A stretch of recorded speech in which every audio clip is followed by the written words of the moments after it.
Elle avait un bureau dans la salle des codex avec Browning. C'était son professeur? Oui, ce type est un génie. On emploie ce mot à tort et à travers aujourd'hui, mais lui, c'en est vraiment un. Il parle couramment 7 langues, il vous sort du grec ancien au milieu d'une phrase, on a de la chance de l'avoir. Il pourrait enseigner partout dans le monde. Ça peut vous sembler fou, mais ici, on ne montre pas de blanche. Eh ben, ils sont bien protégés, vos vieux bouquins. Dans notre département, on est un peu paranoïaque. C'est surtout pour éviter les contaminations. Allez, on y va. J'ai l'honneur de vous présenter le Codex.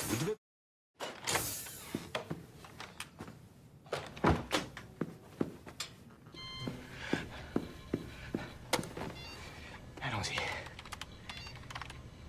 Vous avez dû être bouleversé par la mort de votre professeur. Ah, je vous avais pas vu, vous m'avez fait une de ces peurs. Comment êtes-vous entré? Quand nous sommes venus, je vous ai vu taper le code.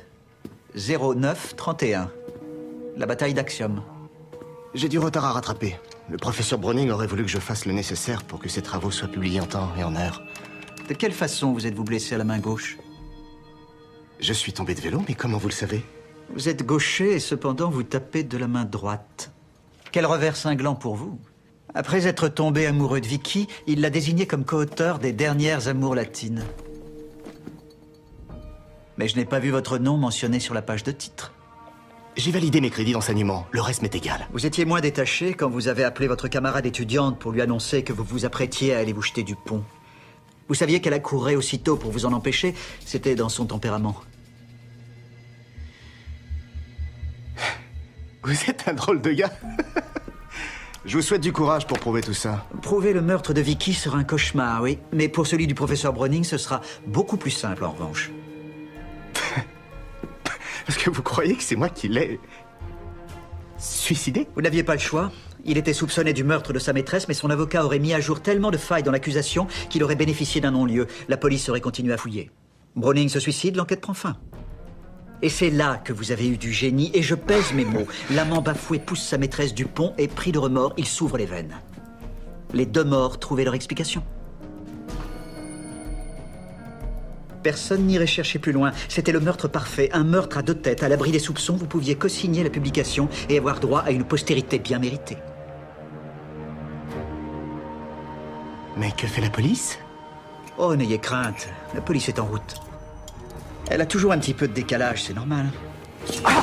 Ça devra me laisser le temps de vous trancher la gorge et de m'enfuir. Vous me décevez avec votre talent. Vous pouvez mieux faire. Je suis obligé d'improviser.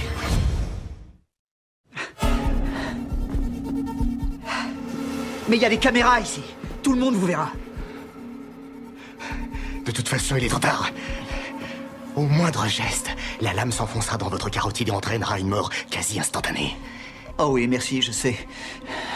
Non, c'est pas sa femme qui l'a tué. On l'a vu entrer dans le bureau de son mari à peu près à l'heure du décès. Bien sûr, mais regarde, elle chancelle comme si elle avait bu.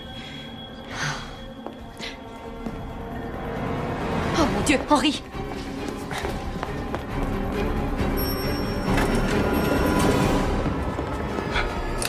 Ne bougez plus! C'est terminé, lâchez Scooter! Laissez votre flingue ou je l'égorge! J'hésiterai pas, vous entendez? Attendez, du calme, d'accord. Lâche ce cutter tout de suite! Jette-le! Si vous lâchez pas vos flingues immédiatement, je lui tranche la gorge! Jette le Je vais cutter le par tuer! terre! Je vous Allez! préviens! Grouille! Hudson! Tirez-moi dans l'épaule, il lâchera son arme! Non! Tire surtout pas! Lâche ce cutter! Ne l'écoute Tirez, pas! je vous dis! Non, arrêtez!